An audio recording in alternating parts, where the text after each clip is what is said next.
Good afternoon and welcome once again to In the Hot Seat with Deborah Fennella. And today's guest, I'm really excited to be interviewing him. He is the lovely Richard Dalton. Now, Richard Dalton is CEO of Jessica Louise Occasional Wear. So we're going to be talking about the fashion industry, modelling, the catwalk, and also safety measures that you need to sort of put in place when you embark down the path of modelling as well, and making sure that the photographer is a reputable photographer. So good afternoon, Richard, and how are you today? Good afternoon, young lady. I'm very well, thank you. How are you? I'm very well, thank you. Lovely to be able to interview you today, and also my talented producer behind the camera, Moinul. Good afternoon, Moinul, as well. Thank you for today. Now then, Richard, been really busy, haven't you, sorting out all of your bridal gowns and all of your ball gowns as well, and also looking into doing the next fashion show, and hopefully I'll be helping you out. So please, can you tell our viewers a little bit about yourself and why you named your company Jessica Louise, please? Right, okay then. Jessica Louise is a company I set up a few years back. By trade, I'm an electrician, but I got some prom dresses to sell on or to hire at. I realised at that time that I didn't have enough, so I started collecting more. What happened was that as I collected more, I wanted to build a website and I wanted to start selling the dresses. I at one point had a shop, but most of it is now done online. So I had a load of dresses. I needed models to model them for me and photographers to shoot them for me to put on the website. The name actually comes about from what would have been my daughter. Unfortunately, when my ex-partner became pregnant, we spent a lot of time discussing what our baby would look like and how she would grow up, etc. We lost the baby, but we'd already named her. So we decided, or I decided, that I wanted to do something to keep the memory alive. So that's why I named my company Jessica Louise, because that was the name that we had chosen. Oh, bless you. That's so lovely. And also, her memory lives on with your business and all the beautiful bridal gowns and prom dresses and ball gowns that you do actually sell. That's the idea behind it. It's to kind of leave a legacy behind in my daughter's name. Oh, Okay. and I'm sure that she's very much around you spiritually, watching over you, and very proud of what you've achieved in her memory with your beautiful ball gowns. It must be very First of emotional all, for you when you know, dressing your ball gowns and bringing that memory very much which is forever in your heart, but alive. And again, thinking, I wonder what my daughter would have looked like in one of my ball gowns or one of my bridal dresses. So it must have been quite emotional for you each time when you see these beautiful models in your dresses. when I first started it, I couldn't talk about Jessica Louise because it was too emotional for me. But during the process of actually getting involved with models and with fashion shows, etc., it's made it easier for me to talk about her. And now what happens is, although I won't see her walk down the aisle, when people come along and buy my wedding dresses, etc., it's almost like part of her is walking down the aisle with them. So for me, Yeah. every wedding has a touch of my daughter in it. Oh, So that's so beautiful. I She's think, your guardian angel. yeah. With regards to the prom dresses, the wedding dresses, etc. Obviously, we do a range of wedding dresses, we do a range of prom dresses, we do a range of evening wear, and they are all designed to give each individual girl their special moment. So that's why we're special occasion wear. And when these girls kind of come along, whether they're coming along to model the dresses, whether they're coming along to buy the dresses, etc., the thing that I always notice about them is the way that their face will light up when they get that perfect dress. And Oh, it's beautiful, everyone isn't it? wants the perfect dress, you know. And when they come along, because when we had the shop, for instance, we never turn around and say, you've got an hour to try on the dresses. We would say try on the dresses no matter how long it take. And it was that kind of attitude that made women relax more.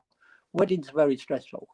You know, when you're choosing a dress, you're very stressed. When you're kind of Yes. planning the wedding, it's very stressful. So if you can make it easier, make it more relaxed, it's great. And this is the And they philosophy that enjoy. I, sorry. Oh, sorry to interrupt. They enjoy that special moment, because I used to work in a bridal shop myself, and we used to sell lots of different ranges like Alfred Angelo, Hilary Morgan. You know, they were the popular sort of makes, to be honest. And whenever our boss used to go out, me and my friends, because we used to have this beautiful stairwell where the brides would walk down with their dress and just sort of, you know, save the moment.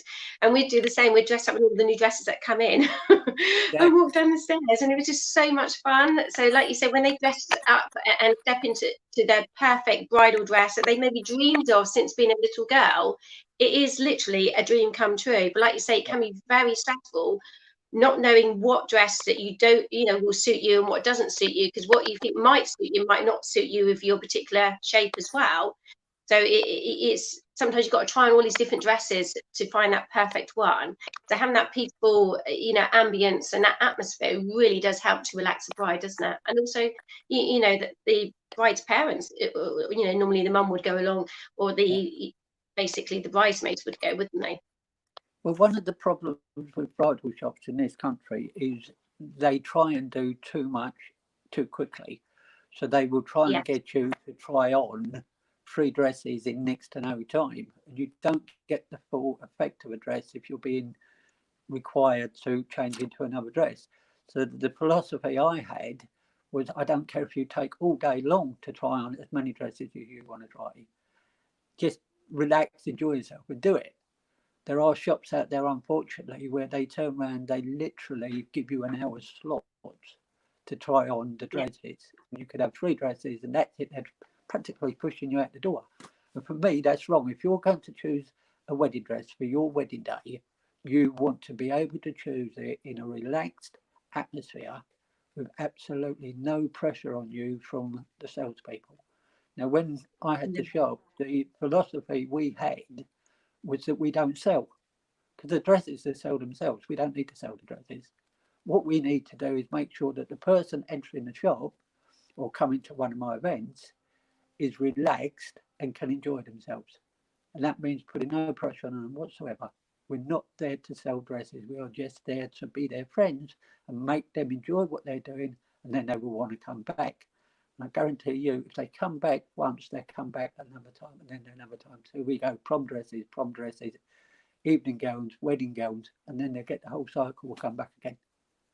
It's a And long-term not only approach. that, sorry to interrupt, not only that, they will then recommend you to their friends and acquaintances too. So word of mouth does spread, doesn't it? And it's always good to have those recommendations because they've enjoyed the experience. I mean, when I worked in a bridal shop myself, we literally had an hour to sell a bridal gown. And like you said, during that hour, there's so much pressure put on the bride, especially if it's a hot summer's day and they're hot and sweaty as well, and there's no sort of air conditioning. It puts even more stress on them. So the fact that you gave them, you know, all day to try on these beautiful gowns, there wasn't that time span that you've got to have them in and have them out, like a lot of the bridal shops do specify. But there's a bridal shop near me, and they have so many gowns in it. They're literally jammed in, and it's difficult to pull the dresses out to look at it. To me, that's wrong. You know, you It is don't on. need 300 dresses in a shop when you could do away with half that number. If you ever go to Yes. France, go and look at the bridal shops in France. They have far fewer dresses. They have mannequins there showing what the dresses actually look like. That's what I want to accomplish in this country. I want a more relaxed atmosphere there. I want them to be able to see the dresses and take their time and enjoy it. And I think also, you know, obviously working in sales myself previously, and I also worked at Dingles too, it's all about the merchandising and how you present that gown in the shop window. Yep. Because the amount of people that will walk past that shop window, even when you're closed, that dress will sell itself, like you said, because it will draw people's attention if you've merchandised that window the right way to captivate your audience. And that's what you do also do, don't you? Like you say, the window's open 24/7. Yes. It's always there Which is for you. good. You've got your amazing website, so people can browse through at their own leisure at your website. So what do you do now? Because obviously you've closed your shop. When people Yeah. contact you, do they then sort of arrange a private viewing of your gowns? Say, for instance, do you invite them into your home, or have you got a particular sort of like studio that you maybe would hire out for people to come in and try the dresses? It's kind of gone really weird at the moment because I've got the online shop which you can get to via the website, so you can buy stuff through the online shop. I work with designers, and I've always wanted to work with designers, and the reason for that is because I want to produce a range of bespoke dresses. So what will happen is that if you go on the website and you like one of the dresses or like a couple of the dresses, you could then contact me, and what we would do, we will rig up an appointment with you where I will come along and meet you, and we would talk about the kind of wedding dresses you like, and then what I would do is get a designer to design a dress for you. Okay, so with the range of designers I've got, they're all independent bespoke designers, and they will turn around and design dresses specifically for you. Which makes it more unique, Richard, because you know that there's not multiple dresses the same as yours. And most brides like to know that they are the only bride wearing that particular gown. I mean, if you go back to Princess Di on her wedding day, I mean, her gown was stunning, wasn't it? It was beautiful. So same with every bride, they want to feel very special on their wedding day. So to have that bespoke, unique wedding dress that's specifically designed just for them is extra special. There is a two-tier system in this country when it comes to wedding dresses. There are the kind of people who don't have a lot of money, so they have to be very, very careful about what they buy. So they will go to bridal shops and look at the lower priced dresses. There will always be a demand for that. People, not everybody is going to be able to afford a wedding dress that costs £5,000, for instance. No. But then there are people out there that do want that, and they want to know that they are buying the very best that they can. And this is where Jessica Louise occasion wear actually addresses that. So we will turn around, we will meet somebody, we will go to their house, we will arrange for a hotel for them to come along to a hotel. We would then talk to them, find out exactly what it is they want from a wedding dress, because a lot of the time it's very difficult to choose what you want from a wedding dress without actually talking it through. You know, you can turn around and say, oh, I want a mermaid dress, for instance. But when you get into the actual nitty gritty of it, the details, then you need to sit there and discuss it. And that's what I'm willing to do. And I will go along and we'll meet people. And we will sit there and spend an hour, 2 hours talking about it, you know, what the style you want, what the materials you want to use, even talk about where the wedding is going to take place, so that you know that you're doing a summer wedding or a winter wedding, that kind of thing. And then I've got a team of designers that will come along and they will make a wedding dress for you.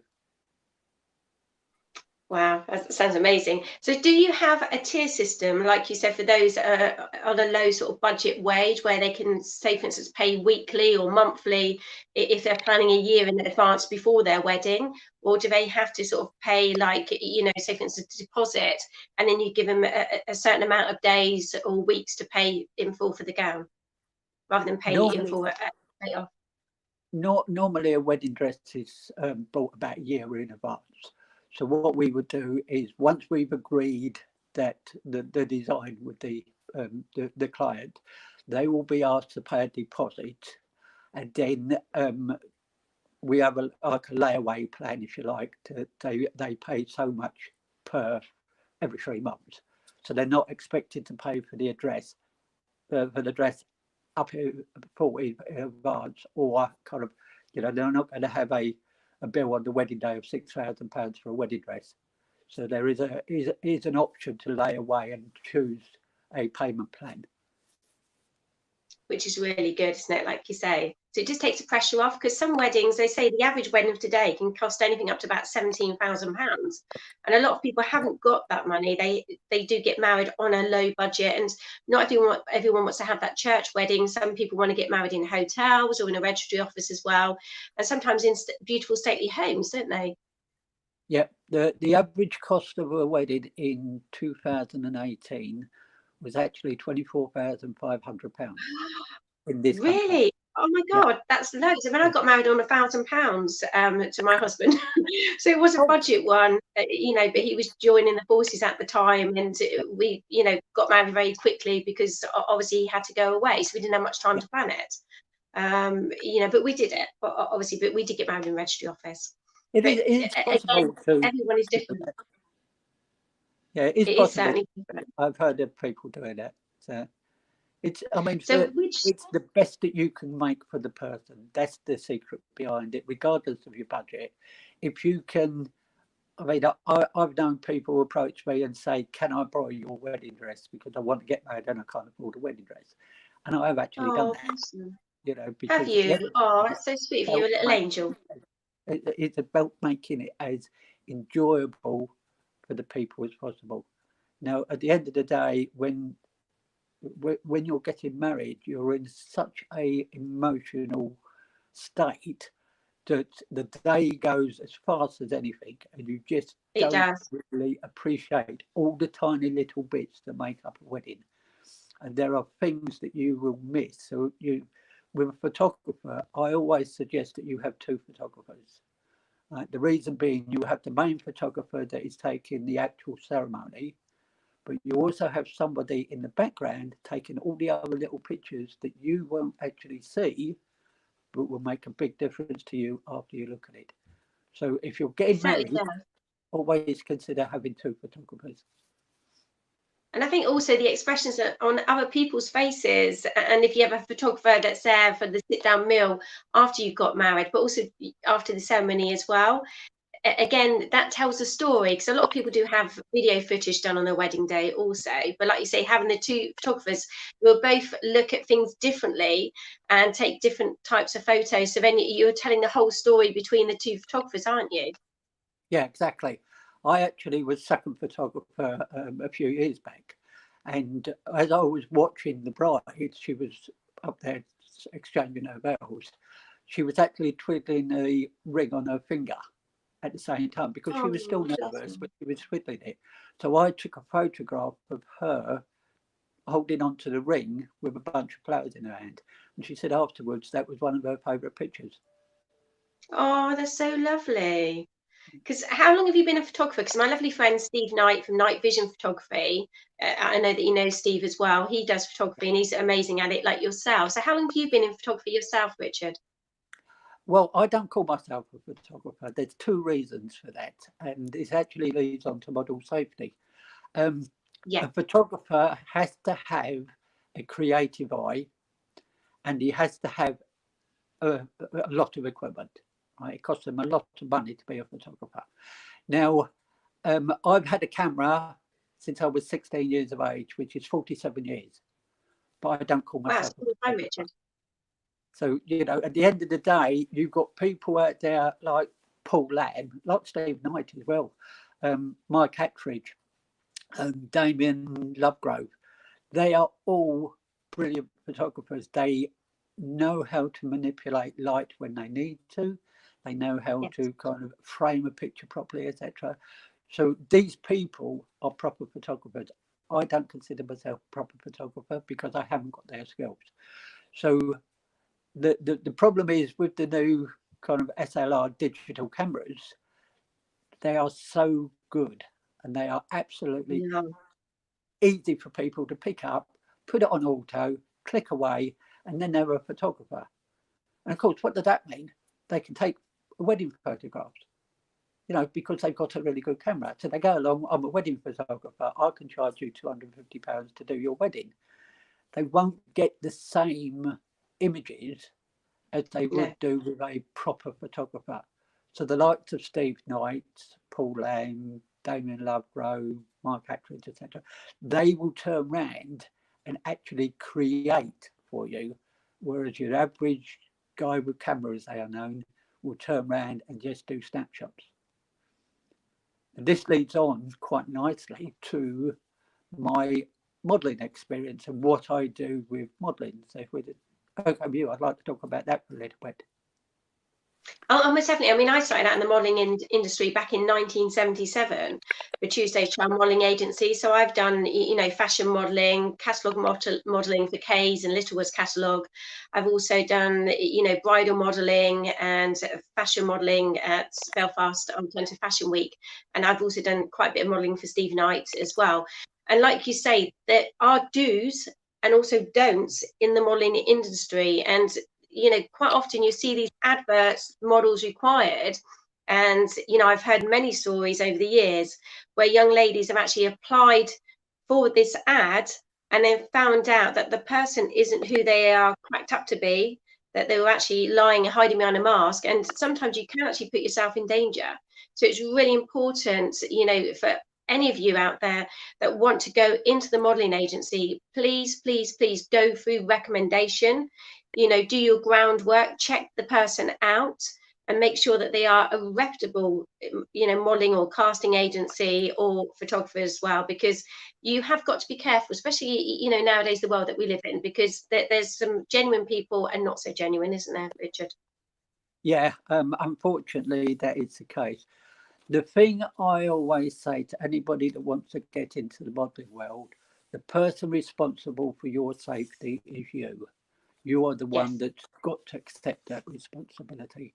Now, there are a lot of people out there that have grabbed hold of a digital camera and put themselves up as photographers.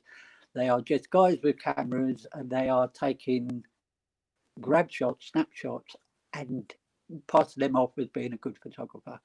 Unfortunately, they're not.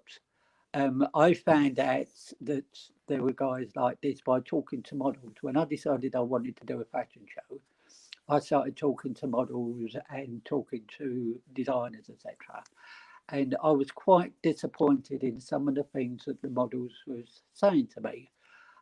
Some of them had admitted that they had been abused and admitted that they had been made to feel uncomfortable and admitted that they hadn't said anything because they didn't know how to do it, how to say anything, who to say it to, anything like that. Back in October 2017, Cameron Russell, which is an American model, started posting on her Instagram pages stories that she had heard from other models about the abuse that they received. And because she started doing it, you then got Christine Fossou, who is a Norwegian model, started doing it as well. And so did Eddie Campbell, who is a British model. Now, they've all started highlighting the parts of the industry where they are suffering abuse. The problem is when you get a new girl coming along who wants to break into modelling, they have absolutely no idea of what's going on. Let's be honest about this. It's not just the photographers. You know, at the end of the day, it can be the stylists. Sometimes it can be the models, like you say, can't it? And temptation as well. I mean, it is okay to say no, but, you know, like you say, it's not always the photographers. Sometimes, you know, the young girls can be a bit provocative in front of the camera and want those, you know, indecent images taken. And there's always boundaries there, I think, personally. And safety is the most important thing before you book any photo shoot, but also discussing with your photographer what you do want to do to make sure that your photographer wants to do it as well, because obviously you do get the nude models that are quite happy modeling nude, and then you get those models that don't wish to go down that pathway, you know, modeling nude or glamour. They just want to model in bridal and fashion wear like myself. I mean, I remember being at a photo shoot myself with a particular photographer, and I was modelling evening ball gowns as well. And he knew my specification that I did not want to do glamour or do nude, and he kept on and on and on at me. And in the end, I got quite cross with him. And I said, I told you I do not do nude modelling, and I will not do glamour.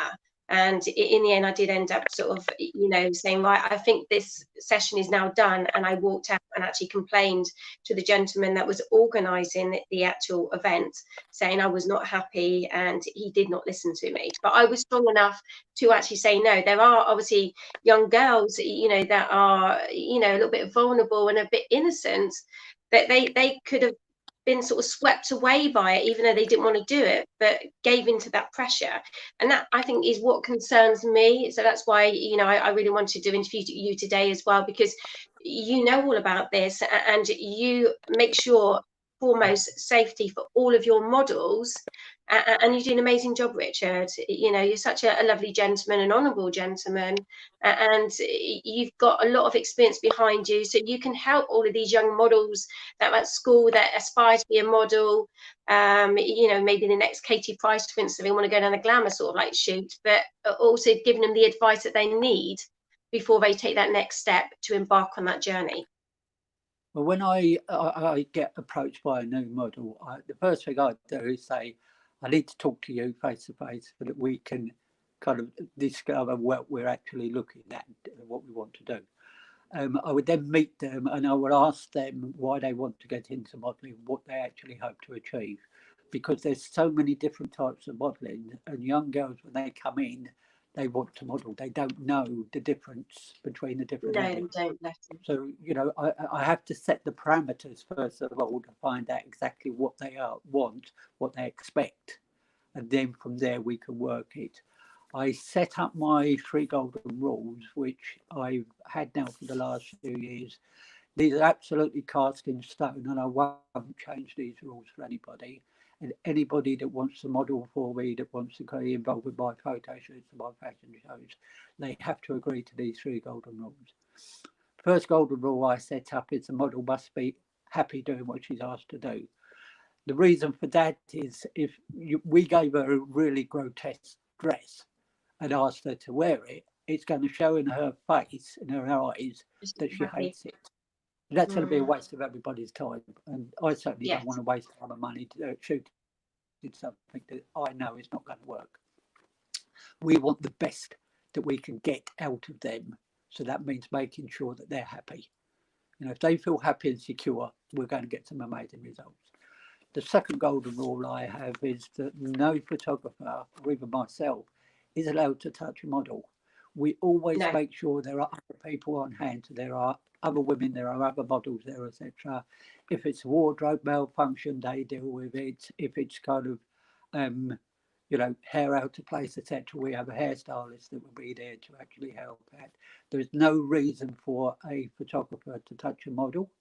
At the same token, there's no reason for a model to touch a photographer. The rule actually benefits both parties, because at the end of the day, if it becomes known, which it now is, that we do not allow it, then people can't turn around and say, oh, he touched me, she touched me. No, because it is everybody protecting knows. yourself. Like you say, it's protecting yourself as well, because obviously if you've got a minor that's under 18, it's important to always have an adult there present anyway. But like you say, in a lot of photo sessions, I mean, when I've been to other photo sessions, I've always had a friend with me, you know, that sort of helped with my hair, with my makeup and things like that, and the photographer's been fine about it as well. So, you know, there are photographers out there that don't mind, you know, but it's important that you are comfortable, your photographer's comfortable, and that you're safe as well. And that's where you've got that golden rule, especially when you do your catwalk shows as well, your fashion shows, because you're very busy with that, and there's a lot of models then, and it's very stressful when you do the fashion shows, because you're trying to get multiple models already in your gowns next for walking down that catwalk. So again, it's having those people on board, which I know that you do, Richard, to help out behind the scenes with assisting with getting those models dressed too.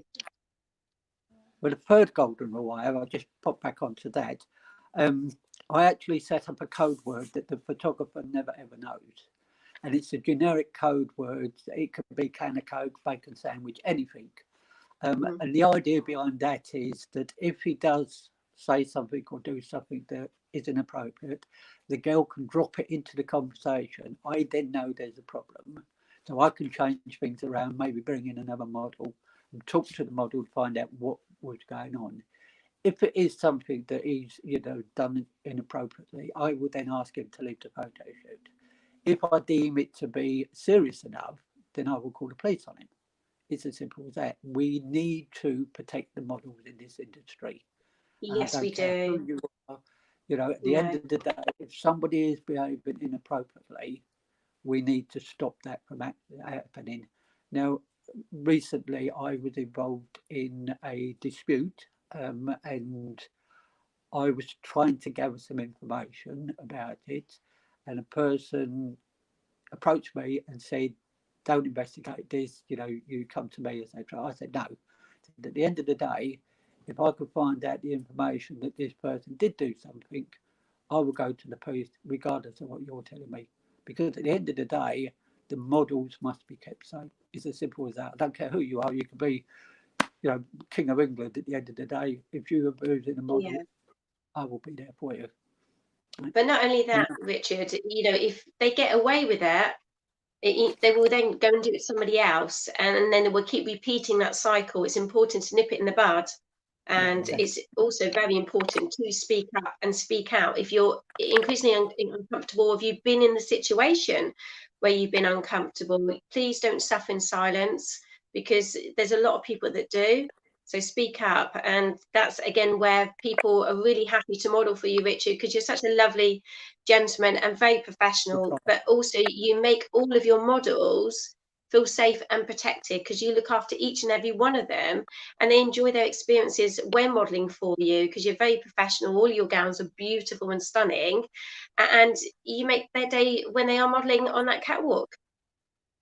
The show I did last year, I must admit, I was full speed ahead all day long. I don't really remember most of the things that's happened, because I was constantly thinking about the next thing, the next thing, the next thing.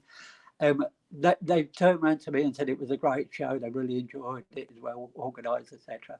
And I'm thinking, was I at the same show? Because I honestly do not have the time one of these shows to actually sit back and see everything's going on. I have to make sure that everything's kind of in place at the right time, the models are in the right place, etc. So it is a lot of hard work. I'm actually And planning pressure a as well. show. I'm actually Sorry, planning and a pressure as show. well on your shoulders, isn't it? That pressure on your shoulders, because all that pressure's on you, because you've organised that event. I mean, I organise events myself, and there's a lot of pressure on you to keep everybody happy and everything to run nice and smoothly. And it takes a lot of time and effort put in to that particular show as well, doesn't it? Because you do get sponsors involved in your show. And I know we're talking about, yourself and I, about organising a show in Dorset here in the autumn. And again, it is going to take a lot of time to prepare it, but it'd be worth it in the end. And you know that when you've put in over 110% and get those positive feedbacks from everyone that's attended that event, that they've had a lovely day, it makes you feel good about yourself, because you know that you've tried your best. And it's that sense of achievement, which I know that you must feel yourself. Well, I hope you feel it, because you organise a lot of events, and you also do raise money for charity too, don't you? Yeah, my favourite charity is the Children's Society. I've supported them for over 14 years now. So yeah, they do a lot of really valuable work. They basically, what happens with the Children's Society is it's more educational now. Whereas beforehand, you would have at any given point somewhere in the region of 250,000 young adults, that is people under the age of 18, running away from home in a year. Admittedly, most of those actually return after a few days, but it still leaves somewhere in the region of 40,000 young adults kind of either living on the streets or living in accommodation which isn't really conducive to their well-being. So they may get involved with the wrong people. So the Children's Society will help educate people, and they will kind of lobby the government to change the laws to protect these vulnerable people. Yes, and they do need protecting as well. I mean, JD and myself, we've recently released a mental health charity single called Shine Bright, and we're raising money for Heads Together. charity, and again they cover, you know, across the board, adults and children, and support them with mental health and, like you say, abuse as well. And again, charities are very dear to my heart, so I try and do whatever I can. So I've also done Homeless at Christmas for Help the Homeless last year, which we're going to re-release this year to raise money for the homeless charities, because there's a lot of people, and Moinul's actually showing it on screen now, so each and every one of you can see it. We are going to organise a music video to tell the actual story of the homeless man who did sadly die on the streets at Christmas. But it's not just, you know, adults, children as well do, you know, and there's a lot of children homeless. I remember going to New York for the first time about 3 years ago, and it was literally in February, and there was this young lad, and he was only about 15, and it was freezing cold, it was snowing, and he was there on the curb sobbing his heart out, and he'd run away from home, and he had no work, no money, nothing, and he was shivering, and it was freezing cold. And I gave him some money, I gave him some dollars, and I literally just wanted to bring him back to the hotel with us. It was just heartbreaking. It breaks my heart to see any child suffer, you know, but also human being. And there's a lot of humans in the world that are struggling at this moment in time. So the charity work that you do and also helping the children is so important. So thank you so much, Richard, for doing all of the amazing work that you do supporting the children, and also in Jessica Louise's memory as well, because I know that she's proud of you, because she's your guardian angel, watching over you from above with unconditional love for everything that you have done and continue to achieve in your life. So congratulations. Thank you very much. One of the things that we're going to be doing is launching a competition to design your own wedding dress. It's actually going to be in 2 parts. So it's going to be the first part is open to anybody planning to get married that wants to design a wedding dress. What we would do is we would get you to send the drawing in to us, and then we will select one, and then one of those dresses will be made for that person for her wedding next year. Right, that's the first part of it. The second part of it is actually open to designers, and I wanted to split it into two because I didn't want, you know, a load of designers to submit their images, and then we get a load of really good images from designers, and the images from the future bride is kind of pushed to one side because we've got too many good ones from designers. I wanted to separate it, to do it in 2 parts. So we've got the first part, which is open to any potential bride. She can design her wedding dress. It only needs to be on a drawing. She doesn't need to go and do anything fancy with it. Send it to us, and I'll give you an email address at the end of the show, and we will choose a dress from there and have it made for her. The second part of it is open to designers, and they can design a dress and have it showcased at our show next year, and we will actually introduce them on the catwalk. All right, we are looking for 16 designers to submit one design, so they will be making one dress for the catwalk.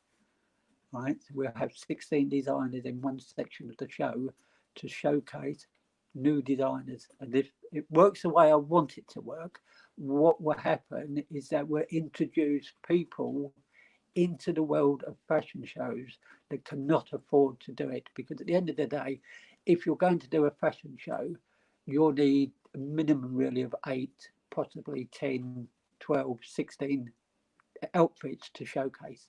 That's a lot of work, and a lot of these designers are struggling at the moment trying to get their collections together to do that. Yeah. And they just cannot get it. Especially COVID. I think, you know, COVID has been hard for a lot of businesses and people that are self-employed. You know, I'm self-employed myself too, and you know, all the restrictions that have been in place. So it's lovely that the fact you're running this competition to support them and also showcase their designs on that particular day. That have you actually booked the particular day and the location, Richard, for the fashion show, or was it you're in talks at the moment about organising it? The day is actually going to be the 18th of September 2021. We are looking at several venues at the moment in London. I want them to be in a more prestigious venue rather than a hotel. So we're looking at delivery halls, that kind of things, because the secret behind it will be that we want the wow factor from the audience from the moment they walk into the building.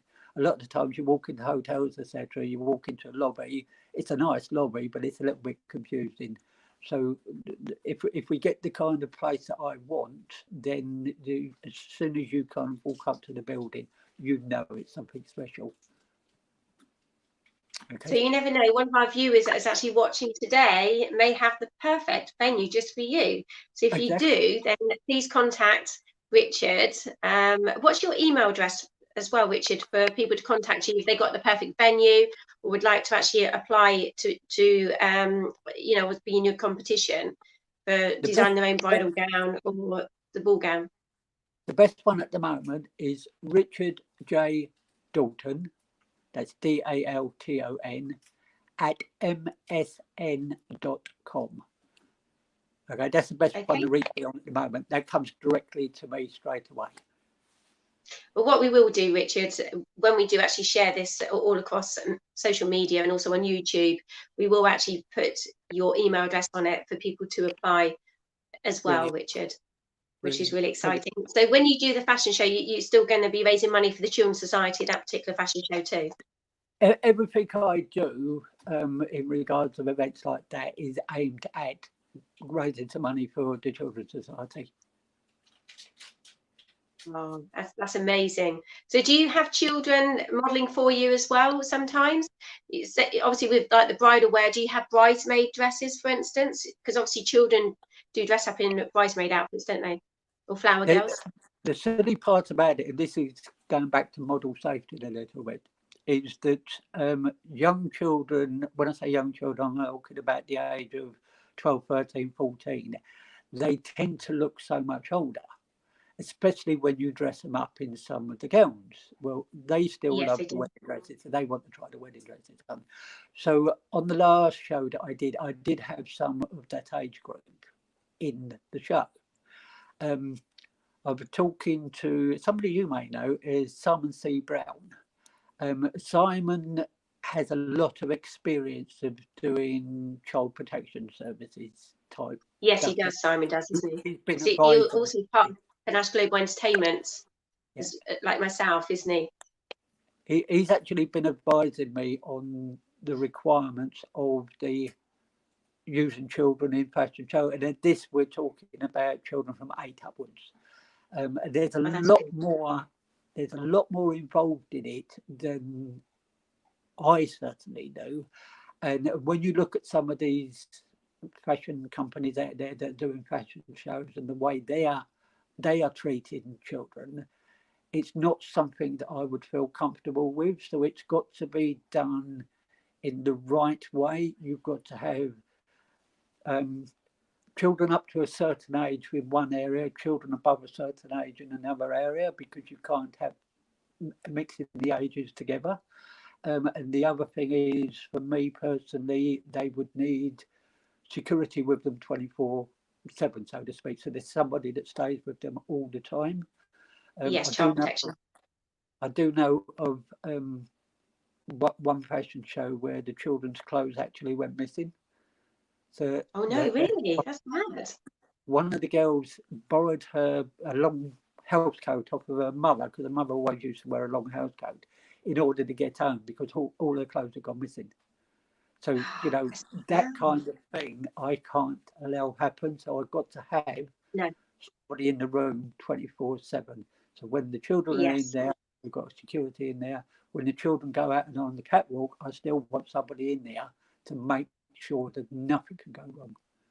Because Simon's done Christopher George models for you quite a lot as well, doesn't he? Because Christopher George is lovely. I've actually interviewed him before when I worked on Hope FM, and he does a lot of modelling as well. And he's also part of Panache Global Entertainment. And again, as an ambassador, he does amazing work, bless him. And he brings awareness about anti-bullying, doesn't he, Christopher? Yeah. I mean, he's had his own problems throughout life, but he is such a nice young man. You know, he's so lovely. So Simon, they're both lovely people, aren't they? You know, I'm blessed to know both of them and that they are friends. They are lovely people. And it's good to have Simon on board because he's got the experience, so he can support you with all the amazing work that you do also. Yeah, I mean, at the end of the day, you know, I'm building a team around me this time and to make it easier on me because I am getting old. So Simon's coming on board with that. Lucy Lewendon is coming on board with that. Mike Attridge is going to be the main photographer, so he's coming on board as well. So I've brought a team in to actually make it better than it was last year, and we're going to do the best we can. Yes, I mean, Lucy's a friend of mine as well. And I met Lucy initially on film set together, and she's a really good friend. And I got her involved in London Alternative Fashion Week modelling. So and she does a bit of modelling too. So she's a lovely person. So like you say, they are two lovely people, aren't they? Yeah, I feel lucky. And I'm going to have you one down here too. Yeah. Bless you. Oh, Thank you so much, Richard. So please, can you give all of our viewers your website details as well, please? Yeah, the website is www.jessicalouiseoccasionwear.com. And again, if any of you are looking for that special dress, whether it's for a prom or, you know, special events or for your wedding day, please visit Richard's website and you hopefully will find your perfect dress. If not, he can call upon any of his amazing designers to design a dress specifically just for you. So again, really exciting. Well, thank you so much, Richard, for talking to us today, all about your beautiful gowns and the safety precautions and measures that we should be, you know, looking at before we embark on that path of modelling, and checking out that all of the photographers are reputable, or the casting on the modelling agencies are too, so that you don't get yourself into trouble.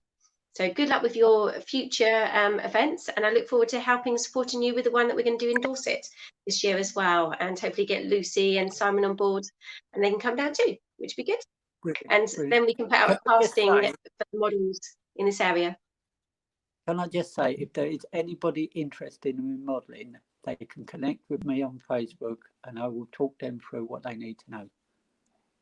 Oh, thank you so much, Richard. And I can also put you in contact with Richard as well. So if any models out there or aspiring models would love to model for Richard, who's an amazing person with a heart of gold, and he certainly will look after you as well. And you can have the opportunity of wearing some of these beautiful gowns. Please get in contact with Richard or with myself, and we can give you more details, and Richard will give you more details about upcoming fashion shows that he's got in the pipeline. So thank you so much for today, and for speaking to each and every one of us, and also showcasing your beautiful designs. And for any of you viewers out there that would love to appear on the show, you can contact us on In the Hot Seat TV show at gmail.com. If you've got a special event coming up, or you're a charity, would like to showcase your natural talents shining bright to this world, we would love to hear from you. But we're also looking for acts of kindness stories. If you've got an act of kindness story that you would like to share to the world to inspire others to think of each other and to be kind to one another, especially if everything that's going on around the world at this moment in time, it restores faith in humanity, that there are good people in this world that generally don't intentionally set out to hurt others, but want to support and be kind to one another, to restore faith in your communities, faith in humanity, and faith in the world. We would love to hear from you. And once again, you can email us in the Hot Seat TV show at gmail.com, or if you are a budding singer and like to showcase your style, even sing live on webcam, we would love to hear from you. Being a singer myself, I'd love to hear your voice, because you never know who's watching. It could be you, and the doors could open to an amazing opportunity that's just around the corner waiting for you. So thank you so much to my amazing producer Moinul for sorting out the show today. You are a star, and I'm truly grateful for everything that you do.